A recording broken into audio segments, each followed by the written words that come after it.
Welcome to the Limitless podcast, where we help you break free from financial restraints and build the life you deserve. If you're ready to escape the 9-to-5, create financial freedom, and take control of your future, you're in the right place. Each week, we dive into real strategies, expert insights, and inspiring stories from those who have achieved financial freedom, so you can too. Welcome to today's show. Okay, welcome everyone to another podcast with Limitless Capital. Today, our guest is Jon Lopez. He's the founder of Bloom Capital.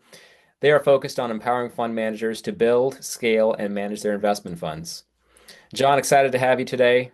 Thanks for joining. To start us off, tell us more about what Bloom Capital is about and what you do for investors today. Yeah, so Bloom Capital is it's a result of some of my existing partners like in previous deals, and whether they're in property management, construction, acquisitions. I just happen to be on the fund management side. Yeah, And we built over a little over a year ago, we started planting the seeds of building a vertically integrated multifamily enterprise. And so, we own the construction, we own the property management, nice. the credit card processing system, and then we're also working things out for the fund manager experience. That's the kind of the role that I help bring on, whether they're existing or brand new fund managers, or maybe co-GPs and capital raisers that have never utilized the fund. So that's kind of like what I do on my end. But the Sure. main thing as far as the operation is, to be flat out honest, we want to be one of God's largest wallets. So we take Wow. 4% off of our gross, and it goes towards nonprofits, church organizations, whatnot in that area where the property is at. Very cool. Very cool. I'm a person of faith myself, Jon, so that definitely resonates. That's super exciting. Tell me how you got started, Jon. I know you've had a history in corporate and as a working professional. I assume working a 9 to 5. Keep me honest there. But how did you transition from working a 9 to 5 to getting into real estate? So I got into real estate without knowing I was getting into real estate investments back in 2009. And at the time, I was working for AT&T, and I was already in the company for about a little over a year. And obviously, we all know what happened in 2008. Yep. Um, my parents told me and my wife, like, hey, I think you guys should look into buying a house. And so I took a loan for myself well, me and my wife took loans from our 401ks, right? And we did the FHA loan, and we purchased a 4-bed and 2-bath home in Carson, California. So it's a suburb of Los Angeles.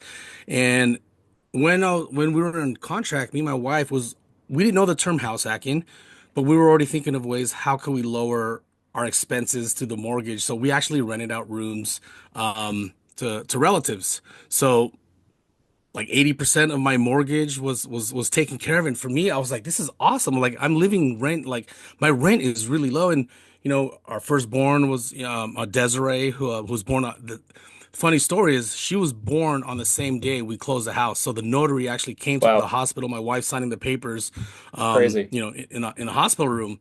Yep. Fast forward, a few years, my father. So I'm originally from San Lorenzo, which is just south of Oakland, California. My father had his first round of cancer. So being I was Hmm. with AT&T, I was able to get a transfer to the Bay Area. So we actually moved to the Bay. We were there for maybe like 10, 11 months. And I was too lazy to manage my own property. So I already knew. I was like, you know what? I hear property managers, the first couple of years, it was, we're paying 8%. Later down the road, I was able to negotiate down to 6% management fee. But I was already thinking, like, this is great. I don't have to take the phone calls. It's building equity a little bit over time. And yeah, making $100, $200 a month is like, it's not bad. And did a refi, purchased another home in West Hills, California, just northern LA County in 2015. 2020 rolls along, COVID hits. I Yep. mean, I'm paying attention to the California equity of the properties, and me and my wife were already thinking, like, maybe we could sell these 2 homes, and maybe we could buy 5, 6 homes in the Right. Midwest, all in cash, not have any debt, whatnot. And my partner Anthony, we invited his family to have a barbecue at our house, and this is probably like June, July of 2020, so the peak of COVID. Yep. And I was like, I don't care if you wear 500 masks and you're 100 yards away. Like I just want to hang out. Right. So I'm smoking tri-tip, and I knew he was already getting into he was getting into single family rentals already. Like he was already been like a couple years deep. He had one property in Bullhead City, Arizona that I knew he was selling from like 4 or 5 months ago, and I haven't spoken to him like since. And I asked him what he did with it, and I knew 1030. I don't know if it was a 1031 or he cashed out another home. He told me, he's like, yeah, I purchased or I invested in an apartment, and I was like, awesome. I was like, how many units? Thinking 4 units, five. Right. That guy said 163 units, and Wow. I dropped my tongs and I said, what the F? Yep. How did you afford this? What was the down payment? Like, what have you been doing in the last year that I don't know about? Because you're doing it. And Yep. it was that point on for about a year. I just dove into multifamily. Fast forward to 2021. Now we sell the two homes. I'm still working in the cell phone industry. Um, the first property I sold, we invested, me, my wife, and Anthony. We did a joint venture and purchased a 9 unit apartment in Tucson, Arizona. Hence the name Nine Doors Down. Hmm. We've already exited from that property, but that was my first take on the active side. But also, I wanted to see what it looked like as a passive investor. So I took some of the capital and I positioned it towards an operator, a very reputable operator in Phoenix. And so I put in that capital, and obviously, our friends and family are starting to notice, like, you guys are closing deals together. So now we started pushing the brand out on social media, right? Me and my wife, we moved I'm sorry, the second home that we sold in LA. One, we purchased a house here in Las Vegas. I no longer have a mortgage, but the remainder, my wife, and Anthony, as Nine Doors Down, we invested in a 20 unit apartment, also in Tucson, with our partner Guido Nunez from W2 Investor, Okay. and another active piece, right? And we moved to Vegas in September of 2021. My company that I was working for, so after AT&T, I was a sales director for this cell phone accessory distributor in Southern California. 12 months prior, we got acquired by a Sure. larger distributor. We hop on a call on New Year's Eve, and I always remember it was a Friday going into 2022, and thinking, "Hey, great job! Let's crush it. Let's have a relaxing New Year's weekend. Let's crush it in Q1." Within the first 5 minutes of the call, it was me and like 15 other guys. We got laid off, Oh, geez. Wow. And this is and it was 2021, you said. yeah. So this is New Year's Eve 2021 going into Wow. 2022, and we're here in Las Vegas just for a few months. I have 3 kids, my wife, and Yeah. I was already thinking like, oh, what do I do next? I was not expecting this, whatnot. Good thing we started already investing into real estate, so I was understanding the picture at a more of a macro sense, I guess you could say. Yep. So that weekend, I was really bummed out, Sean. I was just faking it Yeah, till I man. make it. I remember Yeah. New Year's Eve. I was just like, let's enjoy the fireworks. We're on the hills of Summerlin, watching the fireworks. But on that following Tuesday, I woke up and I looked in the mirror and I said, let's go all in on Nine Doors Down. Let's see what could happen. I do sales for a living. I know I could get a sales job within 30, 60 days, having another W2, a comfortable W2. And so me and my wife, we kind of decided, you know what, she's going to take on a little bit more of the active role because she's a realtor here in Nevada, and I was going to work on the long-term equity game. And that's when I kind of dove in and just like, okay, let me take my sales and marketing piece, what I know, what I've done in the past, and let me see how I could, position Nine Doors Down. And from that point on, things started rolling over, and like, we started a fund because Yep. inadvertently we over raised for a self storage deal, and we had close to 1 million. And so this was like early 2022, and so we were in a self storage deal. It was a 439 units in Baton Rouge. I'm sorry, Galveston, Texas. So when we closed on that, we knew we had a good problem at hand. That was February of 2022. We're like, we have close to $1 million of oversubscriptions. Amazing. It That's was a good either, problem. Yep. yeah, I did not expect it. We didn't have an asset. We weren't underwriting anything, but myself and Anthony, we had experiences as individual LPs with this operator, Rise 48. And so we reached out to them and like, hey, what kind of returns could we get if we were to like, put in at least like $900,000? And then that's when we started learning about a higher pref, a higher, higher a waterfall that caters to us more. And Yep. when our fund closed in June of 2022, we deployed that capital like maybe like 30 days later into the Rise deal. I didn't know it was fund to funds. I had no clue. We just saw it as an avenue to grow our capital as well as our investors' capital, and one thing led to another, and we partnered up with existing partners, and now we're at Bloom Capital, and Amazing, I'm man. now I'm Amazing. speaking to Yeah. you. Yeah. No, love, it, man. No, I mean, I've been following you, John, on social media and stuff, and just amazing to see your journey. And I totally feel you when it comes to being laid off. I was laid off from Microsoft in 2018, I believe. Again, not a performance issue, just corporations decide to, whatever, cut the fat, trim the fat, whatever you call it, or, you're just a number on a spreadsheet. It's not personal. Yeah, You you're know, just an these at-will you're employee. That's just what it is. exactly, exactly. And I think, like yourself, realized, hey, I've got this great potential with real estate investing. What if I double down? Same question I asked myself. So that's amazing. So tell us, John, I guess what does Bloom Capital do in layman's terms if I'm, accredited investor, interested in Yeah. real estate? Maybe I've got, funds in my 401k, in my IRA, in my Roth IRA. Maybe I've dabbled with real estate, maybe I haven't. Tell me as a retail layman's Yeah. terms, what does Bloom Capital do for me? Yeah, absolutely. So we actually don't take individual capital. So we are Okay. 506c.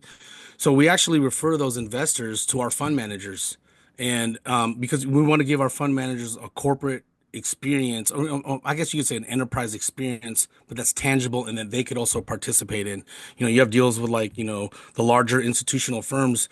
They don't take fund managers. Yep.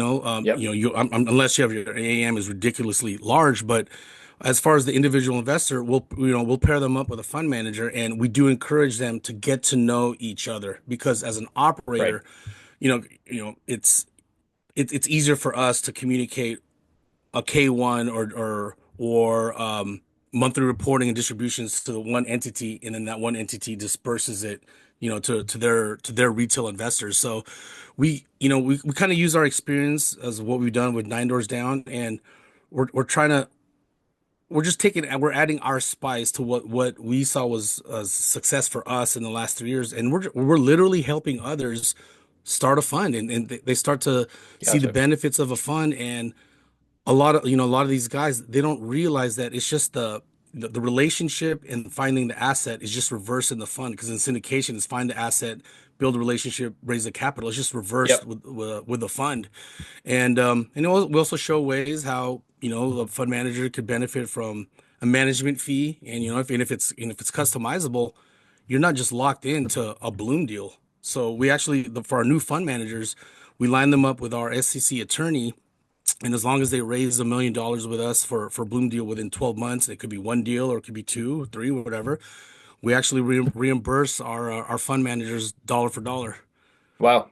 Wow. Yeah, and then they can take that fund and pay and just add another SPV underneath the main master fund, and boom, now Yeah. now they're now maybe they're funding flips or not, or raising for one of your deals, Sean, or anyone else Yeah. on Avestors. Yes. So Very we cool. just Very cool. So you're actually empowering people to become fund managers versus yeah. taking investment from, say, investors or your, traditional retail Yeah, investors. yeah, Got because it. we want to build a reputation, because we don't want like with our experience with Connected Capital and Avestor, like Yep. it's easier to just deal with one point of contact. Even if you're raising capital, like one point of contact who's in charge of maybe 2 million, maybe 5 million, maybe two hundred Yeah. fifty thousand, right? And so um I don't know if I don't know too many other companies that started off that route, but we see the advantages of it later down the road. Love it. Love it. So, I know we share that platform, Avestor and Connected Capital, and from a fund administration standpoint. Walk us through a recent deal, I guess in your case, more this platform relationship. Walk us through the specifics. It could be any deal, but how, are Yeah. you, it could be Rise 48 or whatever, but yeah, just walk us through a recent Yeah, deal. so when we really started understanding like, oh, we are doing fund of funds, and let's see what we could do more. So, or how we could leverage this even more. And so we actually had the first relationship with Rise 48 before Nine Doors Down even formed, right? So when we took on that first deal with Rise 48, we just did it on our own. It was Nine Doors Down. And Yep. then, Badri and Sanjay, we take on another two or three. Again, we did it on our own. By the fourth one, he reaches out to Zach and like, hey, what could we do if everyone in Avestor could raise 2 million, right? Yep. And we so for me as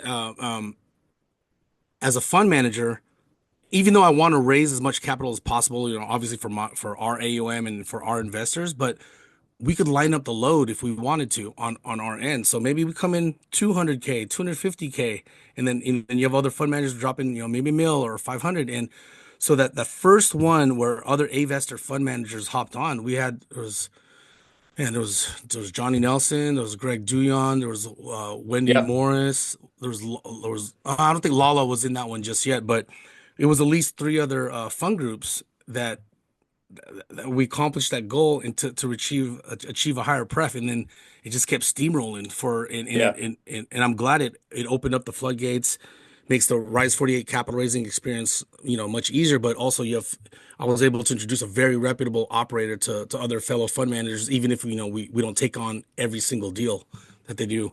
Yeah, love it. So then what is your return structure, say, for a fund of funds? Like what is your typical pref, your typical waterfall, Yeah, your so IRRs and all that fun stuff? I could speak on our fund now. What fund manager B, what they do with their retail investors, that's their discretion, right? Yep. Off of the main pie or whatever. But well, I know with us, it's very, it's at the floor. We're looking at 6 to 8 pref for our retail investors.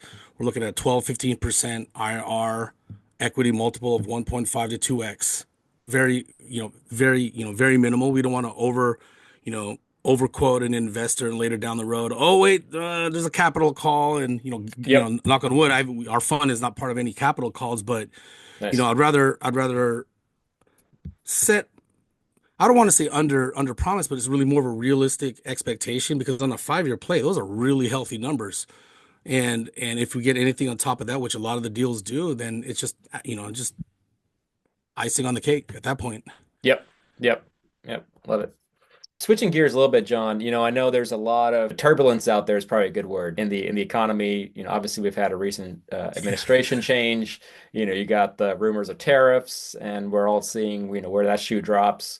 Inflation, CPI index, all these things are all being very closely watched and monitored. You see a lot, obviously, in your job and in your capacity as a fund manager and watching real estate trends and watching absorption rates and all these fun stuff. What is give us a sense of your insights into the economy and, especially regarding, real estate and where you Woo. see the industry being headed. And obviously, I know there's no right answer, but really would love to get kind of your insights. This is a loaded question, and it's funny because if you were to ask me this 5 years, 5-10 years ago, Yep. I don't care. It doesn't deal with the 49ers or the Oakland A's or the Warriors, but nowadays, like on even outside of real estate, I want to see manufacturing come back to the USA. So I think there is going to be some pains in the short term Hmm. for us to get accustomed to. I mean, one side of the political spectrum is totally against it. One side has voted for some of the things that are going on, but I like the direction where where 47 is going. So yes, I think there's going to be some short term pains, but in the long term, if we can start bringing manufacturing back to the U.S., Yep. it'll just be a trickle down effect because we're not dependent on another country for lumber, for the t-shirt that's on our back, or just electronics or whatnot. And not to say that we're not going to import stuff, but I would like to see more made in the US products. I agree. And if we the less that we're consuming to to manufacture, if that makes sense. But if we were just creating and manufacturing, we would hold more of the levers. And you have two very, very smart businessmen at the very top, man. And I know they're ruffling Yep. feathers, man, but I like it.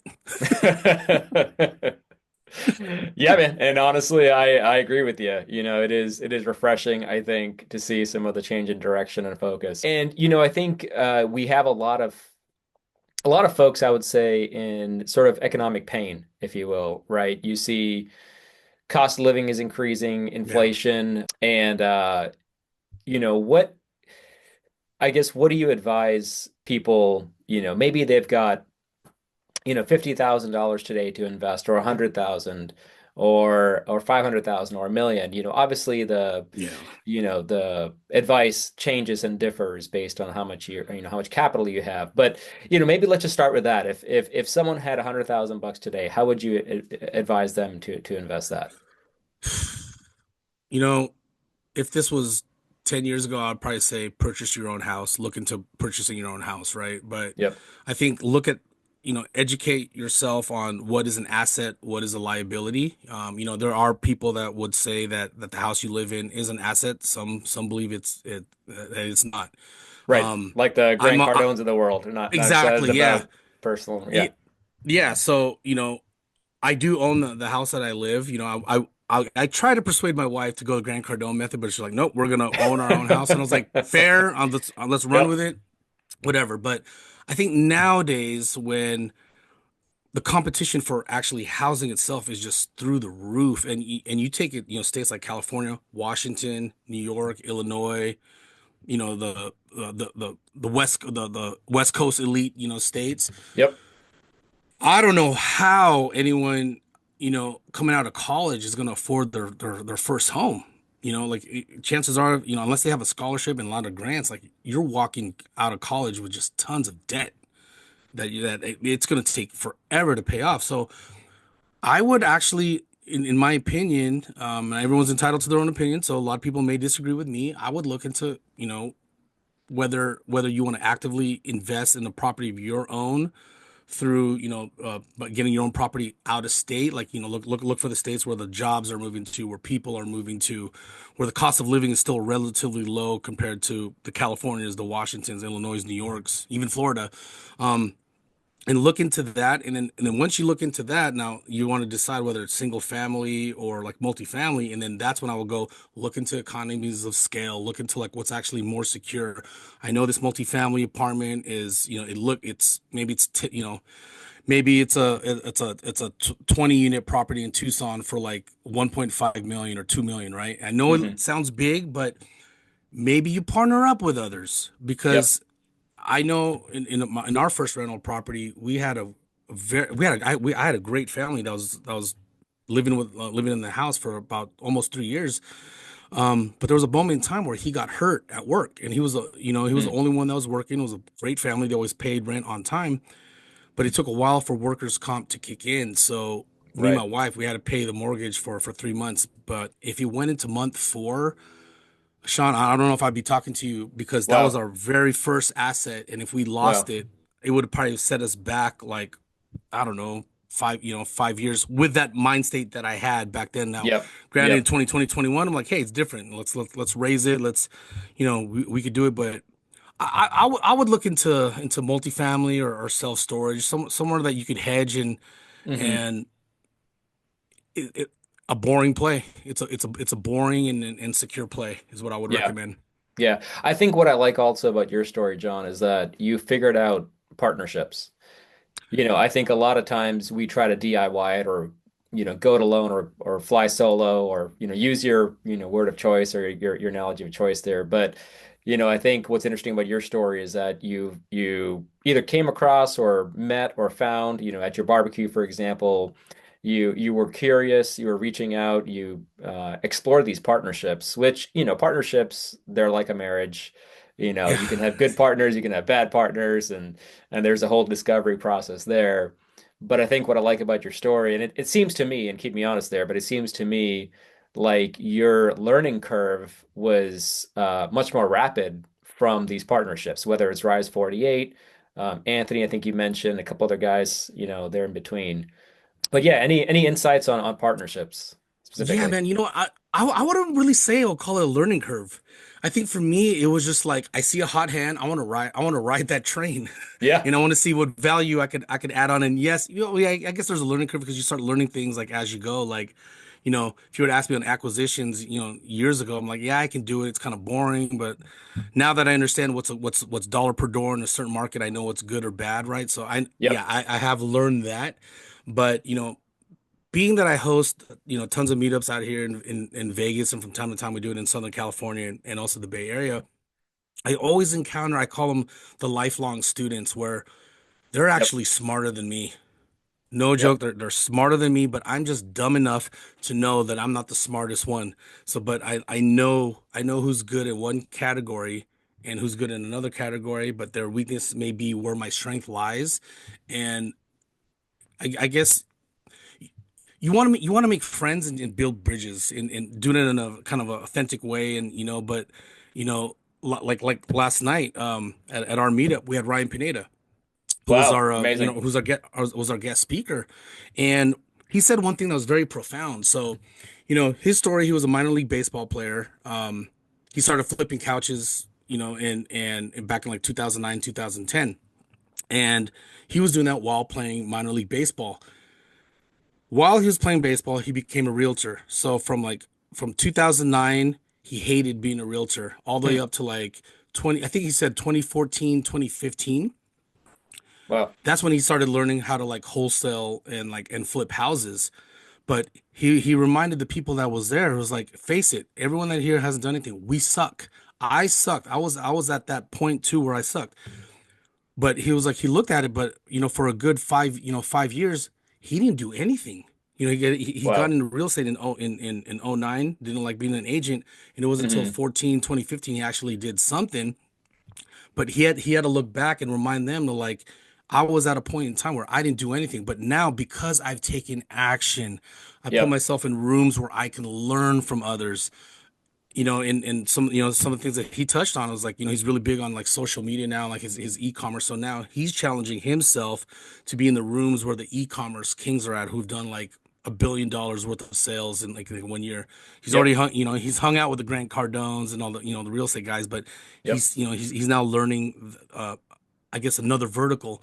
And I think that just goes to us, just put yourself in a situation where you're learning a culture from and knowledge from others by simply assimilating, because I'm sure you've heard this term is like, surround yourself with five people, you're going to be the average of that five people. So 100%. if it was the five people I used to hang out with like back in high school, I don't know if I would be where I'm at today. But because I surround myself with those that are faster, stronger, much smarter, and a lot more Yep. creative than I am, it makes me want to step up and and add even more value to the partnership. Amazing. Amazing. Yeah, and I think, you bring up an interesting point there, John, like Ryan, and amazing, that you had him at your meetup last night. That, there's so many, I guess, what you call schemes out there, right?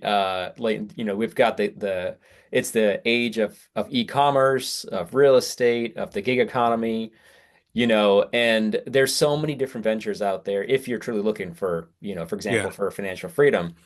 right. I guess, and I also saw in your history that you actually did Turo for a while, and that I personally resonates with me. did. I actually did Turo for about 18 months, and then I burned out. But short, long story, if you will. But 18 to 24 months was about my stint in Turo. This was back in 20. Same. Right. Okay. Funny. Yeah. So Yeah. 2018, 2019, I think, time frame. And I love cars. I love people. So I was like, hey, let's just try this out. I think at one point I had 5 cars on Turo. Ooh. And yeah, so I don't know if that was a big time operator or a small time operator, but it was pretty much a full-time job. And one thing I realized is that, and I shut it down because not because I didn't enjoy it. I enjoyed the cars, I enjoyed the people I was meeting. Um, and all that. But the issue was I was trading time for money, right? And I found myself, right? And that's the thing. I'm like, am I building a business or am I having a side hustle here? Right. Yeah. So as you know, if you're building a business, you need to build something that creates that's generating cash while you're sleeping, right? That's the Yeah, holy grail, right? So this was yeah. not doing that. I was sitting there cleaning cars or whatever. Now, could I have hired Did you have a go ahead. system? Like, did you have employees and stuff? Because I didn't. Well, same. So I was owner operator, right, as Yeah. they as they say, right? So yeah, and that was probably a mistake thinking, looking back, if I hired a college kid or some high school kid or whatever to run things, it might have been a different experience or different outcome. But yeah, so I saw Turo on your on your resume, if you will, or on in your history, and that was fascinating to me. But maybe touch on that. But going back to this observation about there's so many gigs out there, how do you choose what's the right venture? Any insights or guidance for folks? Man, wow. There's I have a bunch of friends, and I'm kind of one of them too. Like, we're looking at the boomers that are retiring, so we're actually looking at businesses, to acquire to, like we build up the equity passive side of things. Like Yep. we want some of the active to catch up, and that's why we went like vertically integrated with Bloom. Um, that's a tough piece, man. It's like, it's either, do you want to pay attention to like what speaks to you, what excites you. I think for me, like, I just like boring businesses. Whatever seems more boring Yep. and not as flashy, I seem to resonate, with that more. But I like, I was telling like some of my younger cousins or even younger friends or even some people that I meet, at meetups, like everybody gets an active, whether it's an active gig or active business, the goal is always to buy real estate from that active gig. So maybe go into into the real estate. Well, at least for me, but as far as the Yeah. Turo thing, Yeah. that was a result of me getting laid off. So I lived in Las Vegas. It's a tourist town. I started seeing like, Yep. so I had three cars on Turo, Nice. and while we were doing that, me, my wife, and Anthony, we actually ran two Airbnb arbitrages here in Las Vegas. So again, imagine taking two active operations, owner operator. We don't really have much systems. We were making good money, Yep. but it was a lot of time. And so eventually I started thinking, I'm like, you know what? I'm starting to speak to more accredited investors. I'm starting to speak to other fund managers. Like, am I better off building relationships with guys like you or other operators Yeah. than taking a couple cars to the car wash? Exactly. Even though it could only be 30 minutes to an hour. Now, I started thinking like, what has more of a cost benefit, like in the short term. Yep. It's the it's the Airbnbs and the Turos and having a W-2, but I know eventually it's going to hit with my actions are going to start to really compound because I've only really had this entrepreneur mindset since 2021. I started learning in 2020, but it wasn't until 2021 I really start to now push forward. Yep. Now, you know, get laid off. Now it's like, yeah, all right, life is hitting you. What are you gonna do? So those are Yeah. some of the serious questions I had to ask myself. Yeah, man. Yeah, and it's that famous or that, experiment. I think it was, if you give someone $5 today, do they value that more than, $100 tomorrow or $10 tomorrow, whatever that number is, Right. right? So, Yeah. I think these gigs, if you will, like maybe the Ubers, the Turos, the Airbnbs or whatever. And even I've heard flippers who will say, I made a ton of money in flipping. But man, the biggest mistake I made was You gotta not keep keeping going. was not keeping those properties, right? Yeah. Because I Yeah. didn't cash in on the appreciation, I didn't cash in on the rental, Yeah. income, and might have made several $100,000, flipping every year, but could have made millions in the long run Yeah. if they held on to those properties, right? So, Yeah. it's kind of having that long-term vision that I hear you say. Wealth is a long game. It's not a short game, right? It's Yeah. not You're not day trading to get wealthy. Maybe there's some initial capital or cash that comes from it, but that's not the end game, right? Yeah. And it's not. I'll say this: entrepreneurship is not for everyone. There's just a lot of sacrifice. I mean, there's so many times, Sean. I'm like, Yeah. maybe it's easier for me. Let me just go back and find another W-2 job with sales. Like there's been a lot of times, Sean, I thought about that, Yeah. and then all it takes is that one phone call from someone where there could be like another fund manager or an investor, or I'm like, okay, I got suckered back in, and it's only 10 o'clock in the morning, so I guess I'll put on the entrepreneur hat again for Yep. a whole day. Yeah, yeah, yeah. Well, no, that's and John, I've been there too. I left my W-2 pretty recently, and I've definitely had similar thoughts. What keeps you going, and also maybe describe one of those moments where you're like, I'm ready to throw in the towel. You get a normal W-2 job, but what kept you going? I enjoy what I do. That's a thing, and I think at first, being a man of faith, I found myself, like you could even argue even last year, I idolized Nine Doors Down a little too much, where I Hmm. started neglecting like some of the stuff with the family, whether it's emotionally, spiritually, or just kind of being there, Yeah. and now it's like. I want to, so this is all just a tool. Money is just a tool. It's not a good or bad. I don't want to idolize it. But now, like, I want to glorify what I'm doing, glorify God in like in my actions. Am I ever going to be perfect? No, but I'm going to strive to spread that Holy Spirit now through Bloom Capital. Amazing. So so I think that's what now is like what my new motivation is. Because I want my children to see like, dude, dad struggled in his early years, man. Like, but he was consistent. He stayed at it, and and eventually your actions start to compound. And Yep. it was just a blessing that like I met our partners at Bloom through a men's Bible study group, Wow. Wow. Amazing. out Yeah. of all places. Yeah. Well, at least the Yeah. core, the core of it. So loving what you do keeps you going. Um, It's was creative. Yeah, yeah. It's like it's a so I'm a DJ, and so I'm always Okay. thinking like Okay. creatively, like I like I like creating new things and seeing it how it affects other people. That Yeah. is what I've always enjoyed. And whether it's providing housing and or providing partnerships, or maybe this one person that has a great network of people. I'm like, oh yeah, you know what? I could pool capital together. I have 500K under my nose, and I love seeing those stories where just like, wow, the fund manager that we brought on, that we brought on through Bloom, which is Elite Capital. What they've done in the last week or so, they've raised more money than what Nine Doors Down has done in 3 years.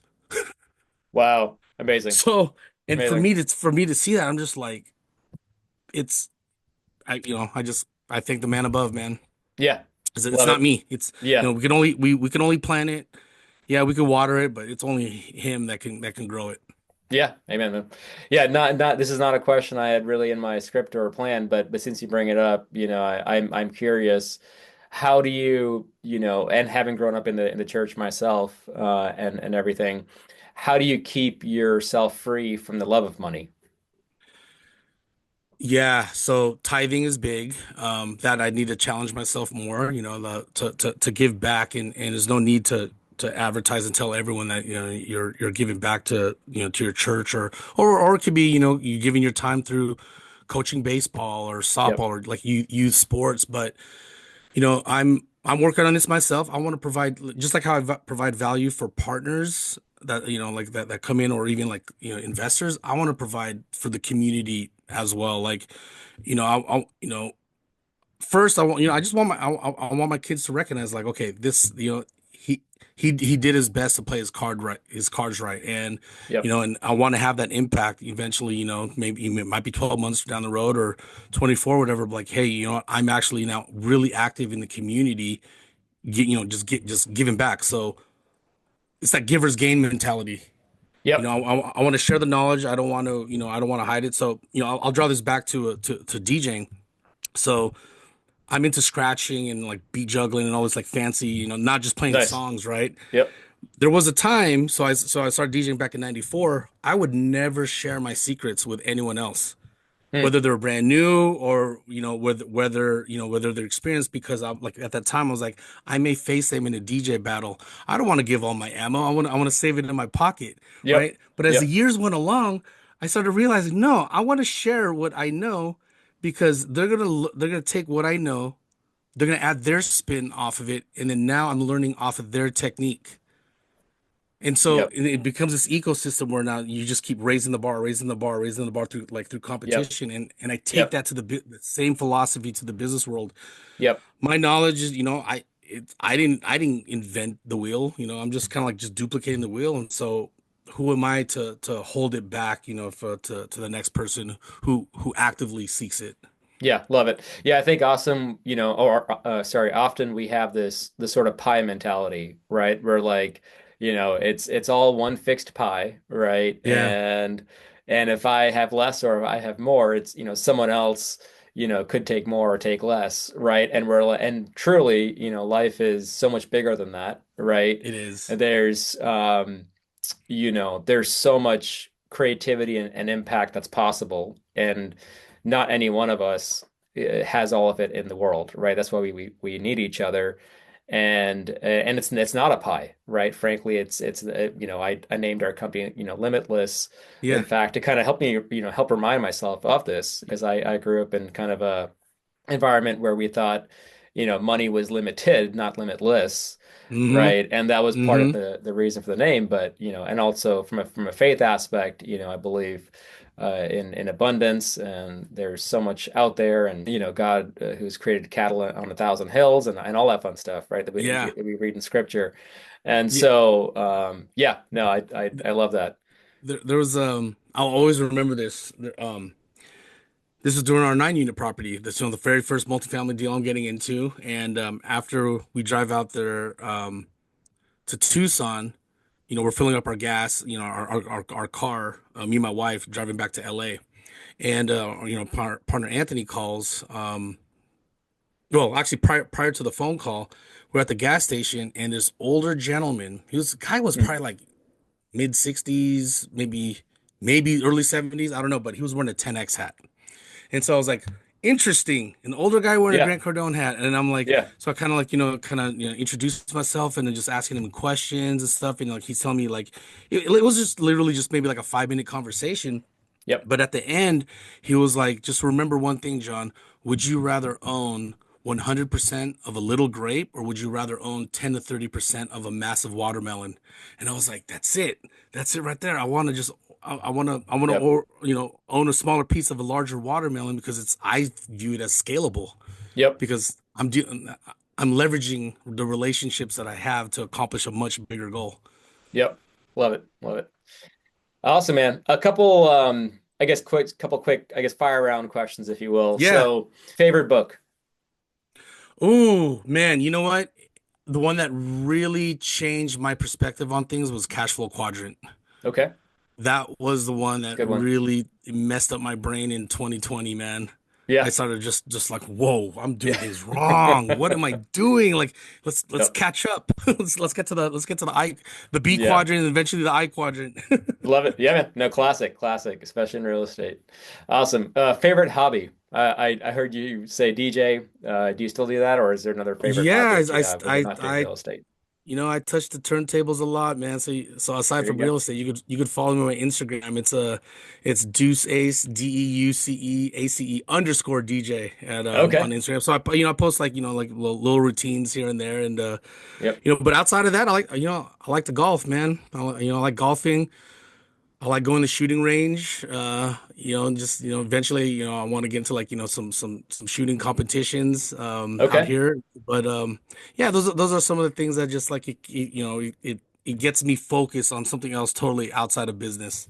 Yeah. Love it. Yeah, you've got to have those. What kind of shooting? Is that like, are you doing more Oh target man, or yeah, everything? like Yeah. well, the one style I want to do is like USPA, which is more Okay. like pistol shooting. But Yeah. I dabble into like clay shooting and also just the rifles. But Yep. I'm not a a marksman whatsoever. It's just Yeah. it's something that I kind of got into back in 2020, and I was never around guns growing up, and again, I started educating myself first on safety and Yep. on responsibility of it, and then next thing you know, you're kind of tying in. Okay, oh, there's politics in this. Interesting. And Right? so does real estate and being an entrepreneur. It's like, Yep. whoa, one state tax is a lot higher than another. Why? What is that? Why? Yeah, something tells me you don't shrink back from those hot topics. Yeah, no. No, man, that's good. That's good. Um, so I guess how can others, how can folks connect with you? How can our audience learn more about what you're doing? And, we've got hundreds of accredited investors in our audience. We've got developers in our audience, kind of a variety of folks, all Yeah. real estate interested or leaning towards real estate. But yeah, how could folks get in touch with what you're doing and get involved? Yeah, I love hopping on exploration phone calls or Zooms or video, Teams video chat. Yeah, Wow, you can contact me directly. My cell phone's 818-536-2121. awesome. My email is J Lopez, so it's JLOPEZ at bloomcapital.com. You can find us on Instagram, Bloom Capital, as well as Nine Doors Down, even though Nine Doors Down is eventually going to be Phased out. phased off. But Got it. yeah, LinkedIn's another good one. Jon Lopez, JONLOPEZ. Um, yeah, that's about it, guys. Awesome, man. Awesome. Yeah. Lastly, any upcoming deals or offerings we can promote to our folks, or is it Oh more yeah, just man. yeah, Yeah, as we still have a little bit of equity left to raise for the construction for Ironwood at Princeton. okay, We've de-risked the property, and we already own the property. Again, working now, learning through you, George, as is your background. yeah, We have a guaranteed maximum price with a property. We have a guaranteed yep, completion backed by a bond, and we have engineering and city certification. So, for those that are in the value add world, open your eyes to development because some of these deals, I mean, and I'll take Ironwood and Princeton, is actually in my eyes a little bit more of a secure play compared to today's value add play.